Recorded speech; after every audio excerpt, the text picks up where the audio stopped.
아멘. 할렐루야. 오늘도 새벽을 깨어 나오신 성도님들과 또 영상을 통해 함께하고 계시는 모든 분들에게 하나님의 크신 사랑이 있기를 주님의 이름으로 축원합니다. 오늘 말씀의 제목은 하나님은 사랑이시다입니다. 하나님은 사랑이시다. 오늘 본문 말씀의 단락을 나눠보면 1절에서 6절 말씀은 적 그리스도에 대한 경고, 그리고 7절에서 21절은 참된 사랑의 성격에 대해서 이야기하고 있습니다. 사도 요한은 영들에게는 진리의 영과 미혹의 영이 있기 때문에 그것을 구별할 줄 알아야 한다라고 말합니다. 그 구별에 대한 기준은 예수 그리스도에 대한 올바른 신앙 고백입니다. 거짓된 영, 즉 적 그리스도의 영은 예수님이 이 땅에 육체로 오셨다라는 사실을 부인합니다. 그들은 영으로만 부활한다라고 사람들을 미혹했습니다. 이에 대해서 사도 요한은 2절 말씀에 이로써 너희가 하나님의 영을 알지니 곧 예수 그리스도께서 육체로 오신 것을 시인하는 영마다 하나님께 속한 것이요 라고 말합니다. 적 그리스도를 어떻게 분별해 나가느냐? 하나님의 영을 아는 것으로 분별해 나갈 수 있다라고 말합니다. 그 영은 곧 예수 그리스도께서 육체로 오신 것을 시인하는 것입니다. 다시 말해서 예수님께서 이 땅에 오셔서 우리와 함께 몸을 부대끼시고 우리와 함께 울고 웃으시고 함께 살아가셨던 그 삶으로 거짓된 것들을 분별하라라고 하는 것입니다. 이 말씀은 우리에게 한 가지 교훈을 말해줍니다. 진리는 살아가는 것에 있지 말에 있지 않다라고 하는 것입니다. 그래서 진리는 저 멀리 떨어져 있지 않습니다.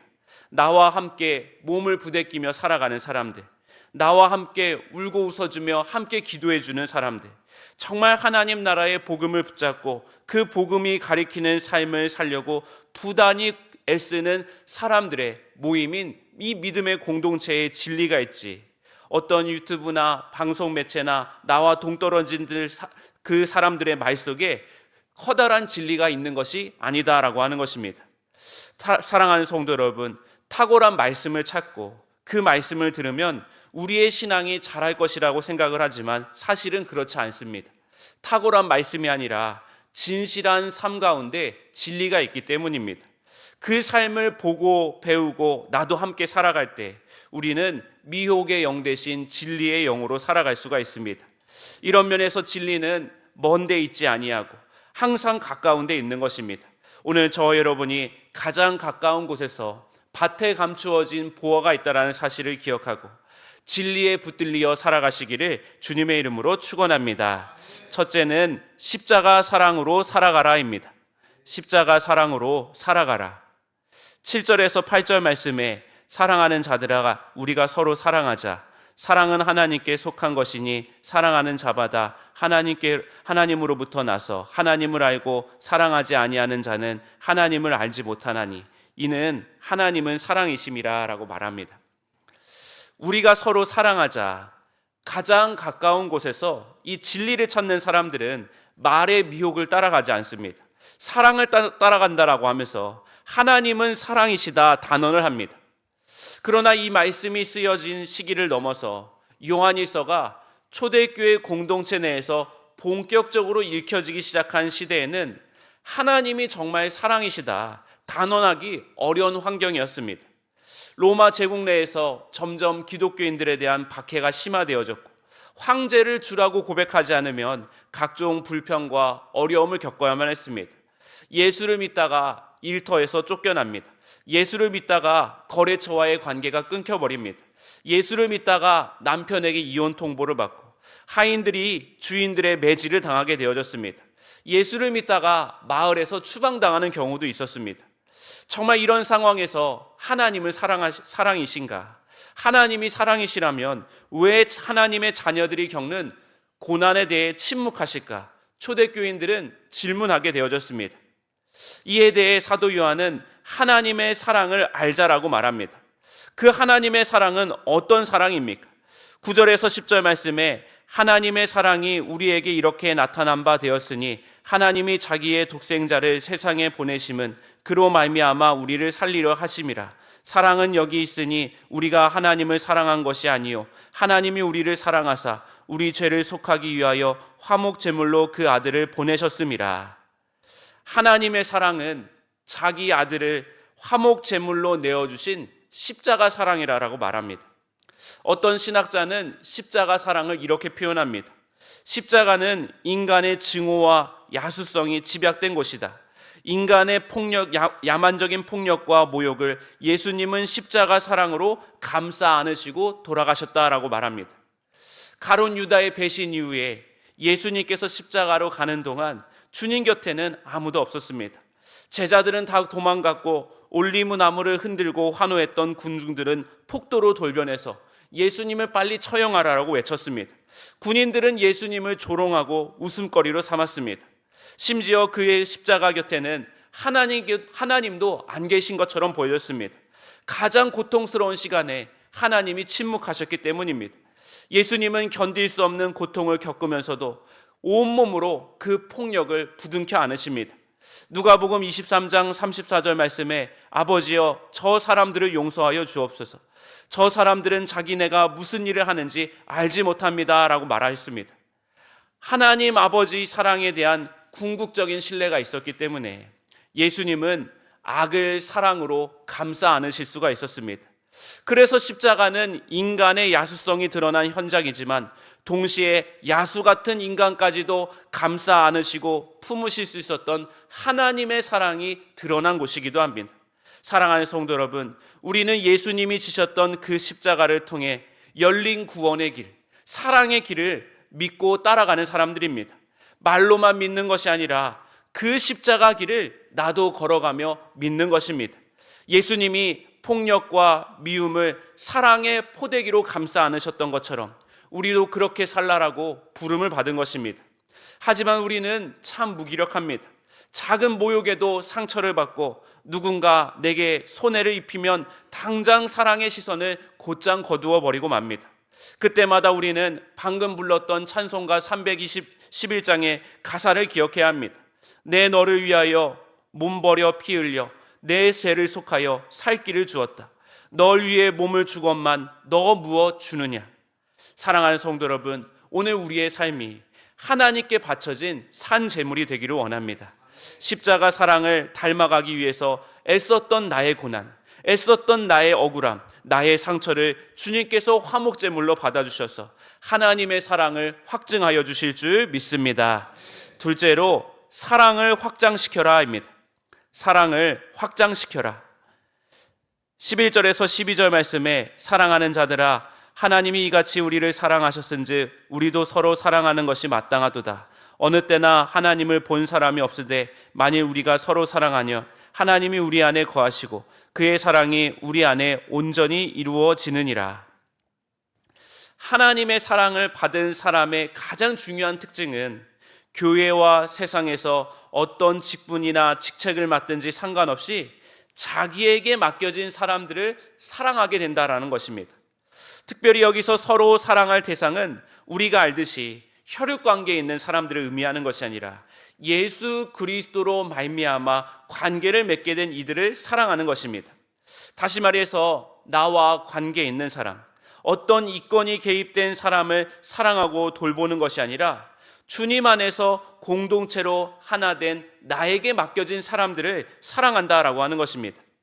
김영국 목사님의 책에 보면 이런 내용이 나옵니다. 저는 오랫동안 많은 사람을 관찰하면서 영적으로 성장하지 못하고 정체하는 사람들의 일관된 특징을 발견했습니다. 많이 알고 많이 경험하고 많이 훈련받았음에도 영적으로 성장하지 못하는 이유는 누군가를 영적으로 돌보고 있지 않기 때문입니다. 양떼를 먹이는 일을 안 하는 것입니다. 나 혼자 사는 것입니다. 놀랍게도 혼자 성경 공부하고 기도도 열심히 하고 예배를 열심히 드리면 성장할 것 같은데 성장하지 않았습니다. 정체되어 있습니다. 왜냐하면 예수는 우리가 사랑을 누린 다음에 그 사랑을 반드시 다른 이도 누릴 수 있도록 나누시기를 원하셨기 때문입니다 라고 말합니다. 여러분, 하늘의 천국 보화 창고의 열쇠를 여는 열쇠는 다른 것이 아닙니다.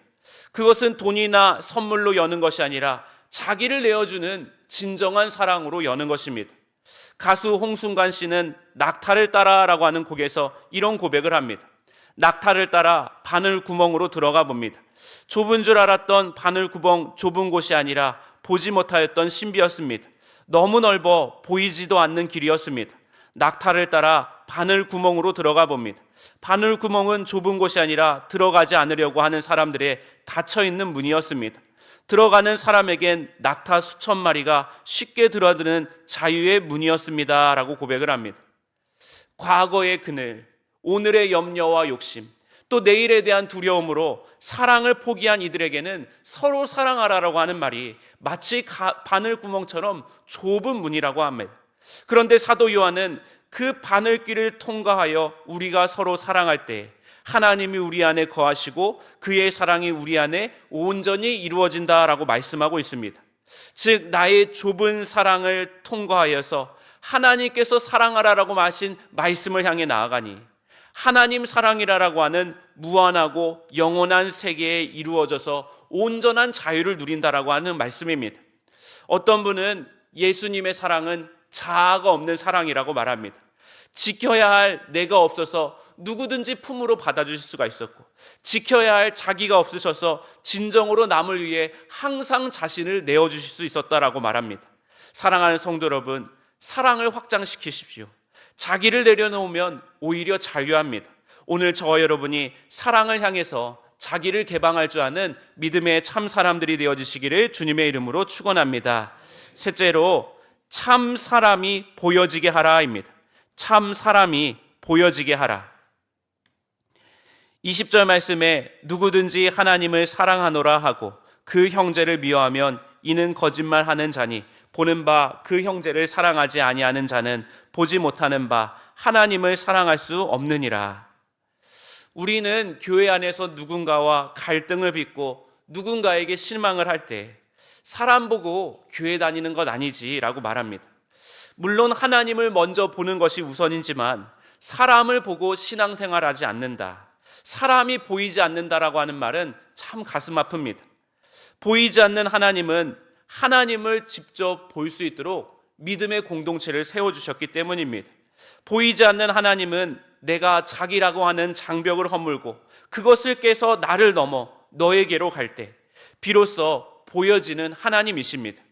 신앙생활의 목표는 남들보다 더 선한 사람 혹은 도덕적인 사람이 되는 것이 아닙니다.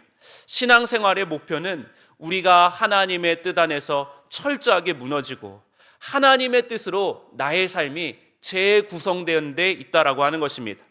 야곱은 환도뼈가 맥없이 무너지고 나서야만 비로소 이스라엘이라고 하는 새로운 이름을 얻게 되어졌습니다. 그리고 삶이 위로부터 내려오는 하나님의 선물임은 그제서야 깨달았습니다. 예수님은 당신을 따르는 이들에게 자기를 부인하고 십자가를 지라라고 하셨습니다. 십자가는 죽음의 상징이 아니라 죽음 그 자체입니다. 죽지 않기에 우리는 무력한 것입니다. 내가 다치지 않고 아프지 않으려고 방어하기 때문에 형제 사랑에 실패한다라고 하는 것입니다. 파커 파머의 모든 것의 가장자리라고 하는 책에서 한 제자가 랍비에게 이렇게 물어봅니다. 선생님, 왜 율법은 우리에게 항상 이 말씀을 내 마음 위에 두라고 말하나요? 왜 이 거룩한 말씀을 우리 마음속에 두라라고 하지 않나요? 라고 물어봤습니다. 랍비는 우리 마음이 닫혀있기 때문에 말씀을 우리 마음 가운데 둘 수가 없어서 그렇다라고 하며 이런 말을 합니다. 그러므로 우리는 그것을 우리 마음의 꼭대기에 둔다. 그리고 말씀은 거기에 머물러 있다가 어느 날 마음이 부서지면 그 아래로 떨어져 버린다. 형제 사랑도 마찬가지입니다. 이 말씀을 행하려다가 마음이 부서져서 산상조각나 있는 이들도 있지만 오히려 마음이 부서져서 하나님을 진정으로 살아가게 되는 이들도 있습니다. 사랑하는 성도 여러분, 자기에 대해서 절망해 보지 않은 이가 어떻게 십자가 사랑을 고백할 수 있겠습니까? 철저한 절망이야말로 하나님의 은총의 입구다라고 하는 것입니다. 우리는 참 사람이 되어져야 합니다. 누구든 따뜻하게 맞아주는 사람, 말보다 진실한 행동으로 섬기는 사람, 바다는 다 받아주어서 바다라고 하는 말이 있듯이 바다같이 품이 넓은 사람이 참 사람입니다. 예수님은 사람의 몸을 입고 이 땅에 오셔서 참 사람의 길을 보여주셨습니다. 우리는 그 길로 초대를 받은 사람들입니다. 그 길을 걸어가는 것은 쉽지 않습니다. 그래서 18절 말씀에 사랑 안에 두려움이 없고 온전한 사랑이 두려움을 내쫓나니 두려움에는 형벌이 있음이라.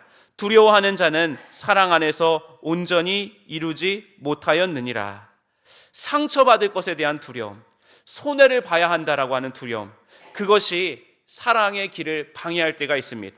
그러나 참 사람, 참 성도는 그 두려움에 떨리면서도 지향을 잃지 않고 앞을 향해 뚜벅뚜벅 나아갈 때 거기서 참 사람이 되어져 가는 것입니다. 여러분, 팽이를 돌리는 아이들을 생각해 보십시오.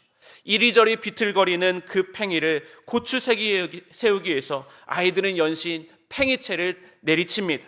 그러다가 마침내 팽이가 중심을 잡고 고요해지면 아이들은 그 팽이채를 내려놓고 지켜만 봅니다. 우리도 그렇습니다. 우리의 삶이 작은 두려움 속에서 속절없이 흔들리는 것은 아직 생애의 중심을 얻지 못했기 때문입니다. 중심을 얻어야만 태산처럼 든든해질 수가 있습니다. 오늘 저 여러분이 나를 중심에 놓는 구심력이 아니라 하나님을 향한 중심으로 나아가는 원심력의 신학으로 참 사람의 길, 나를 통해서 하나님의 사랑이 보여지는 아름다운 길을 걸어가시기를 주님의 이름으로 간절히 축원합니다. 기도하시겠습니다. 자비로우신 하나님, 우리가 신앙생활하는 이유는 남들과 구별되기 위함도 아니고 구원의 배타적인 특권을 누리기 위해서도 아님을 고백합니다. 사람다운 사람이 되기 위해서 이 길을 걸어가는 줄 믿습니다. 하나님의 힘을 의지하며 나의 욕망을 이루기 위해서가 아니라 그 욕망의 종살이에서 해방되어져서 다른 이들과 어깨동무하며 이곳에서 천국을 이루어가는 그 중심 하나를 얻기를 원합니다. 주님, 우리를 은총의 세계로 인도하여 주시옵소서. 세상 사람들은 누구나 자기를 세상의 중심에 놓으려고 하는 구심력의 지배를 받지만 우리는 하나님과 이웃을 향한 마음으로 나아가는 원심력을 의지하기를 원합니다. 그 은총의 세계에 들어갈 때 비로소 두려움의 크기는 작아지고 자유와 평안의 크기는 확장되게 될 줄 믿사오니 주여 우리를 도와 주시옵소서. 이 시간 그 마음으로 하나님 앞에 물질을 올려드린 귀한 손길들이 있습니다. 그 중심과 정성을 받아주셔서 기도의 응답으로 하나님께서 역사하여 주시옵소서. 우리 주 예수 그리스도의 이름으로 기도하옵나이다. 아멘.